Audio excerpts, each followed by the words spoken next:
Okay, so today we are diving right into a question, I think a question that's central to like the core of Christian thought. Yeah. Our source material today poses this question. Is believing, like, quote unquote, believing in Jesus Christ for salvation, Hmm. is that something we just choose on our own, like an act of totally free will? Or is it uh, something that Christ does kind of sovereignly? Or could it be something else entirely? Something we might not even realize. That's a huge question. It really gets you thinking about what does belief even mean? And the source material for this episode, it takes a pretty interesting angle on this. It does. It uses this analogy to try to help us understand, kind of wrap our heads around this question. And that analogy is a courtroom, a juror in a criminal trial. So the jurors got to listen to the evidence. They have to weigh the different arguments, and then ultimately they form a belief about whether the defendant is guilty or innocent, right? So that's what we're going to do in this deep dive. We're going to explore this analogy, see where it takes us, and hopefully what it reveals to you about this really key part of faith. Okay. So, like walking through this courtroom, right? So there's a juror, and they're involved in this trial that lasts a whole week. The prosecutor's there laying out the evidence, trying to convince everybody that the defendant's guilty, right? Right. And then, of course, you have the defense attorney. And they're trying to introduce some reasonable doubt, right? Trying to get the jury to think, maybe he's not guilty after all. Right. And so their arguments, they kind of live and die on the evidence that they Yeah. present. Exactly. They're Exactly. talking physical evidence, witness testimonies, the whole 9 yards. Yeah. Now, ideally, this would all be, perfect. Mhm. The presentation of the evidence, it would just be like objective truth. Right. Just boom, laid out bare. Right. Right. That would make things a lot easier. It would. Right. But as the source points out, the real world, it doesn't really work like that. Yeah. No, not quite. And this is where the analogy starts to get really interesting. Okay. Because the judge, what does the judge tell the jury? Right. You can only consider what's been presented to you here in the courtroom. Well. The evidence, that's it. Sounds pretty simple. Hi. Yeah. Very straightforward. But the source argues that for a juror to really, shut off everything else and only pay attention to that evidence, it's basically impossible. Yeah. There's always going to be this outside stuff that creeps in, right? Right. Absolutely. I mean, think about those little things that you just can't ignore. Yeah. The source talks about, maybe you see the defendant's wife, right? And she's sitting there in the gallery and she's just, she's crying. Yeah. And that's not evidence. Technically, that's not something you're supposed to consider. Right. But it's powerful, right? It makes you feel something. Right. And that could totally change how you see the actual evidence, right? Right. Or even those subtle things, Uh-huh. the source talks about seeing the attorneys share a wink. Mm-hmm. Like, what does that mean? Right. Yeah, right. Maybe it means nothing. But, you could plant this little seed of doubt, like, are they in cahoots or something?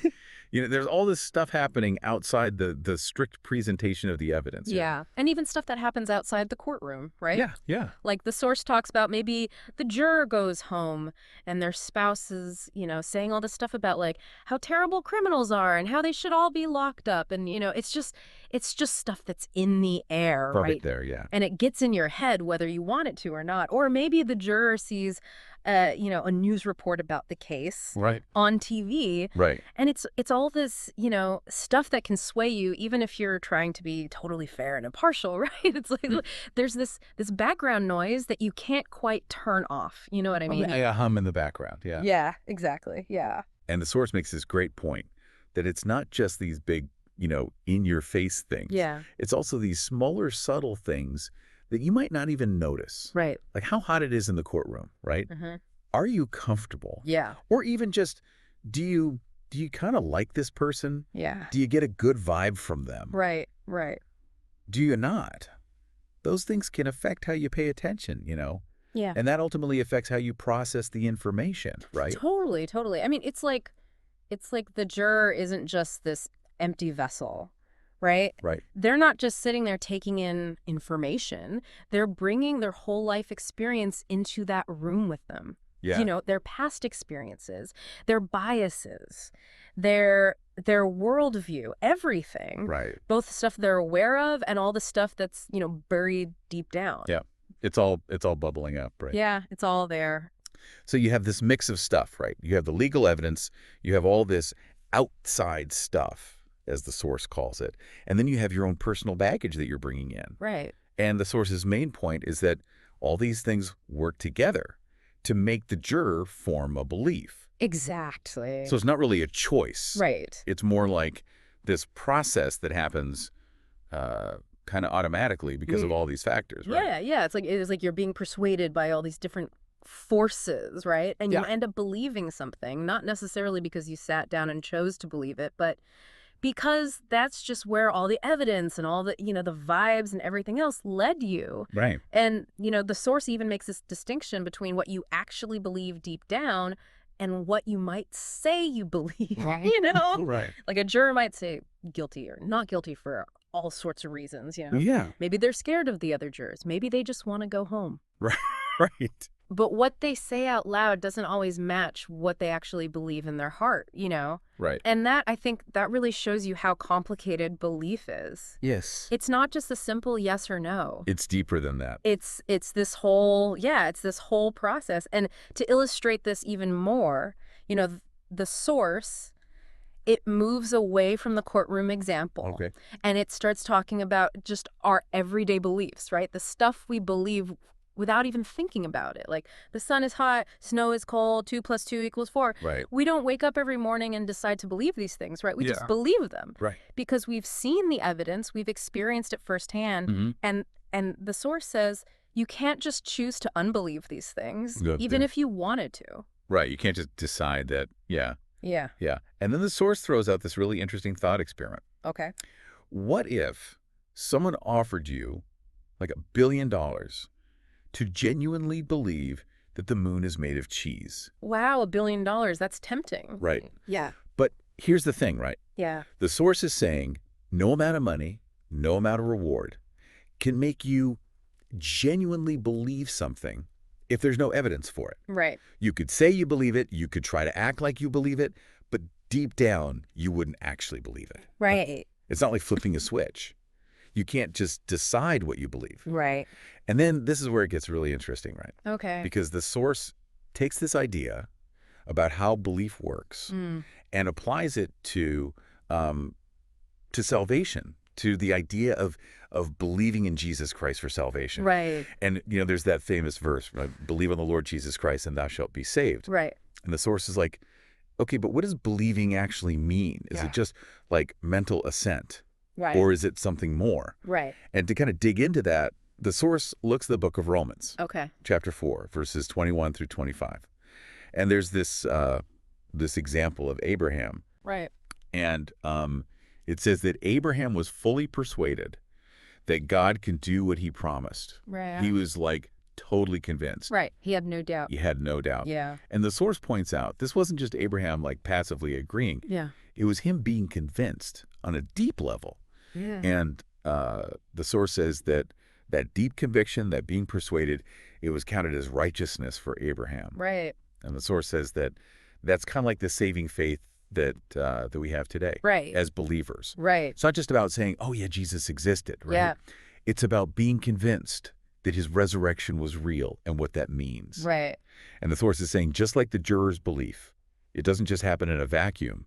Our spiritual beliefs, they're shaped by the evidence we see, by the things that influence us, both the big stuff and the small stuff. Right. And it makes you think, right? Yeah. Like, what are those things? Yeah. Yeah. What's the equivalent, right, of the crying wife? Yeah. Exactly. What's the wink? Or the wink. Yeah. Yeah. Yeah. What are those things that might be affecting us without us even realizing it? Right, right. I mean, you could say that the evidence, in this case, is the gospel itself, right?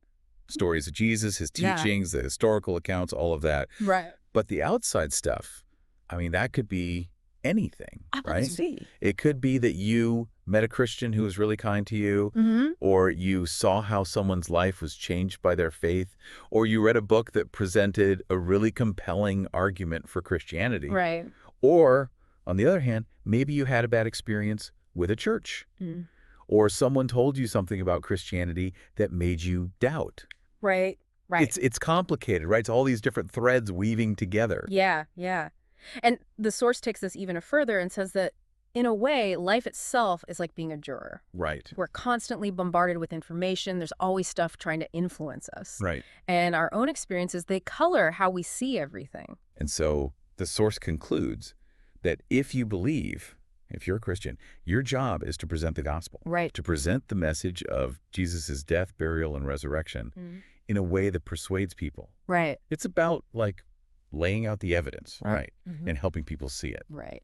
So I think the big takeaway here is that belief, whether it's in a courtroom or in the context of faith, it's not just this isolated choice we make. Yeah. It's about being persuaded, Yeah. about being convinced by the things we see and hear and experience. Right. It's really interesting, right? It kind of makes you re-examine everything you thought you knew about how belief works. Absolutely.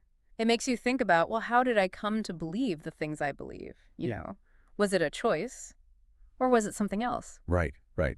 And that's where this idea of persuasion comes in. Yeah. Because it's not like you can just, like, choose to be persuaded. No. Right. No, there has to be something that convinces you. Like, remember that thought experiment? $1 billion to believe the moon is made of cheese. Yeah. You can't just force yourself to believe that, no matter how much you want the money. Right. So it makes you think, well, what were the things that persuaded me to believe the things I believe? Yes, it does. And that brings us to our final thought for you. Okay. Thinking about this idea of persuasion, think about all your own beliefs, right? Yeah. Not just your religious beliefs, but everything. How have those beliefs been shaped by the things you've seen and heard? Right. The people you've met, the experiences you've had. Right. What were those things that persuaded you? And what does it really mean to be persuaded of something versus just deciding to believe it? It's something to really think about. So thanks for joining us for this deep dive. Yeah, thanks for listening. We'll see you next time.